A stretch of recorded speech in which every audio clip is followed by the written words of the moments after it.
મોરબીમાં વ્યાજખોરો સામે police action મોડમાં આવી છે, જેમાં પોલીસ દ્વારા જનસંપર્ક સભા યોજવામાં આવી છે અને અરજદારોને સાંભળવામાં આવે છે. ત્યારે શું કહી રહ્યા છે અરજદારો અને પોલીસ, આવો સાંભળીએ. મારું નામ રોહિત છે, તાલુકો વાંકાનેર, જિલ્લો મોરબી, માટેલ ગામે રહું છું. 3 વર્ષ પહેલાં મારા બાપુ મારા લગ્ન ટાણે એક ભાઈબંધ સંબંધી હતા, એની પાસે 5% 15% વ્યાજબી પૈસા લીધા અને 6 મહિના જેવું થયું. પછી મારા બાપુ કે અમારી જમીન અહીંયા દસ્તાવેજ ત્યારે કરાયા, 5% પૈસા લીધા ને 5 લાખ ત્યારે. તે મારા બાપુ કે 6 મહિના પછી હું કે છોડાઈ આવું. તો પછી એ ભાઈ કે તમારે 10 લાખ રૂપિયા થઈ ગયા છે. એટલે અમે કાંઈ વાંધો નહીં કીધું, અમે 10 લાખ રૂપિયા દઈ દે, અમારી જમીન પાછી દઈ દો. એ કે પછી અમે એને કે કાંઈ વાંધો નહીં, 3 મહિના પછી આવો, પછી અમે તમને દસ્તાવેજ પાછો કરી દઈ. તો કે કાંઈ વાંધો, એવી રીતે 12 મહિના 6 મહિના એવી રીતે તારીખો દેતા ગયા. પછી 3 વર્ષ થયા પછી કે નથી દેવી, જા તારી જમીન તારે થાય નહીં કરી લે, તારે જ્યાં દોડવું ત્યાં દોડ લે. ફરિયાદ વાંકાનેર કરી હતી. મારા બાપુની ધમકી દેતા હતા, એ કે કોઈ તારો હાથ નહીં ચાલે ને તને ઘીરે મરવી નાખીશું ને એવું બધું કહેતા હતા. અને હા, પોલીસ ચોકી કરી. અમે 3 વર્ષ પહેલાં નથી કરી, કે આજ દઈ દઈશું, કાલ દઈ દઈશું, સંબંધી હતા તમે જમીન દઈ દે, નથી કરી. અત્યારે હમણાં કરાવી. પછી મેં વ્યાજે 3.5 લાખ રૂપિયા લીધા હતા, મારી પાસે એને સોદાખત કરાવેલું હતું. તો એ પૈસા મેં પરત દઈ દીધા. તો એ સોદાખત કીધું કે તો કે ફાડ નાખ્યું. પછી એને કંઈ લીધું નહીં. અત્યારે સોદાખત પાછું ખેંચવા હતું તેને 2 કરોડ રૂપિયા માગે છે મારી પાસે. કિશોરભાઈ ચાવડા, મોટા દેશરા. હા, રજૂઆત પોલીસ સ્ટેશને કરી દીધી. એને કાંઈ એફઆર બેફાર કાંઈ પડી નથી. આજે અહીંયા તમે જનસંપર્ક સભામાં આવ્યા, હવે શું નિરાકરણ? એ તો સાહેબે કીધું કે અમે લઈશું, એમ બીજું કંઈ કીધું નથી. એટલે કે બોલાવશું પોલીસ ઓફિસ, ફોન આવશે, તમે આવી જઈજો. નથી મનીષભાઈ મોરડિયા, જે અમારા ગામમાં વર્ષોથી આ રહે છે અને એને એક ખેતરની ખરીદી કરી હતી. તો 75 લાખ રૂપિયા એ ભાઈએ એને વિશ્વાસે આપી દીધા. તો સામેવાળા માણસો દસ્તાવેજ કરી નથી આપતા. આ બાબતની ફરિયાદ નોંધાણી છે? આ બાબતની ફરિયાદ ઓછામાં ઓછા 14 થી 15 દિવસથી આ નોંધાયેલી છે. તો મારું કહેવાનું સાહેબને એ જ છે કે આમાં કાર્યવાહી કરતાં રોકે છે કોણ? અને આરોપીઓ મુક્ત રીતે ફરે છે.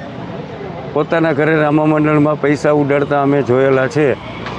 બીજા નંબરમાં અમારી પાસે જે પૈસા આપ્યા એનું વિડીયો એવિડન્સ પણ છે. તો છતાંય કાર્યવાહી કેમ નથી થતી?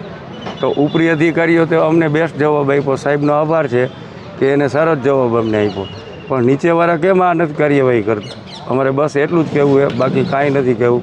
અમને ન્યાય આપો, બસ બીજું કાંઈ જોતું નથી. આજે મોરબી જિલ્લા પોલીસ દ્વારા ખાસ કરીને મોરબી ડિવિઝનમાં એ ડિવિઝન પોલીસ સ્ટેશનમાં લોકજાગૃતિના ભાગરૂપે જે વ્યાજખોરો છે એમની વિરુદ્ધના એક મુહિમના ભાગરૂપે તમામ જે ભોગ બનનાર છે, અથવા અગાઉથી 3-4 દિવસ પહેલાં અમારા ડીવાયએસપી શ્રી આલ સાહેબે લોકોને એક વિનંતી કરેલી હતી કે આપને કોઈ પણ ત્રાસદાયક કૃત્ય થતું હોય કે વ્યાજખોરોના કોઈ ત્રાસ હોય તો અવશ્ય આવો. ને આ જે લોન મેળો છે અને લોક જનસંપર્ક કાર્યક્રમ અંતર્ગત અમે એમની રજૂઆતો સાંભળી છે. રજૂઆતો સાંભળી અને અમે ગુનો દાખલ કરવાની પણ પ્રક્રિયા ધરીશું અને પ્રક્રિયા ચાલુ પણ છે. સાથે સાથે મીડિયા મિત્રો થકી અમને મોરબી જિલ્લાના તમામ નાગરિકો અને રહીશોને મારી વિનંતી છે કે આપ જો કોઈ વ્યાજખોરોનો ત્રાસનો ભોગ બન્યા હોય તો બેધડક તમે જે તે પોલીસ સ્ટેશનમાં જાઓ, ત્યાં રજૂઆત કરો અને એના આધારે અમે ગુનો દાખલ કરીશું અને કાયદેસરની કાર્યવાહી કરી અને જરૂર પડે તો પાસાના અટકાયતી પગલાં પણ અમે લેશું. સાથે સાથે તેરા તુજકો અર્પણ અંતર્ગત પણ અમે જે ચોરાયેલો મુદ્દામાલ અને ગુમ થયેલો મુદ્દામાલ છે એ પણ અમે પરત આપવાની હાથ ધરી છે. લોકોનો રિસ્પોન્સ હવે ભવિષ્યમાં બીજા પોલીસ સ્ટેશનમાં પણ અમે આવી આ પ્રકારની કાર્યવાહી કરીશું. જે લોકોની રજૂઆત છે, જૂની અરજીઓના આધારે પણ અમે ગુનો દાખલ કરીશું. એક્ઝેક્ટ જેટલી લગભગ 7-8 વ્યક્તિઓએ જે રજૂઆતો કરી છે એમાં જે ગુના દાખલ થઈ ગયેલા છે અને એમની જે રજૂઆતો છે એમાં, અથવા બેંક ઓફિશિયલી બેંક જે લોન આપી છે એનું વ્યાજ ભરવું નથી અથવા કોઈ પ્રશ્ન છે, તો એ અમારો પ્રશ્ન નથી. આજે ફક્ત અને ફક્ત 7-8 જે હકીકતમાં જે ભોગ બનેલા છે, જે હકીકતમાં ઊંચા વ્યાજ લે છે એમનો ત્રાસ છે એવા 7-8 વ્યક્તિઓની રજૂઆત અત્યારે હાલ મળી છે અને એના આધારે અમે આગળની કાર્યવાહી કરીશું. લગભગ 17-18 જેટલા અમે મોબાઈલ એમને પરત આપેલા છે અને સાથે સાથે ચોરાયેલા મુદ્દામાલ અને અગાઉ જે ગુનામાં જપ્ત મુદ્દામાલ હતો સોનાના એ પણ અમે પરત અપાવેલો છે.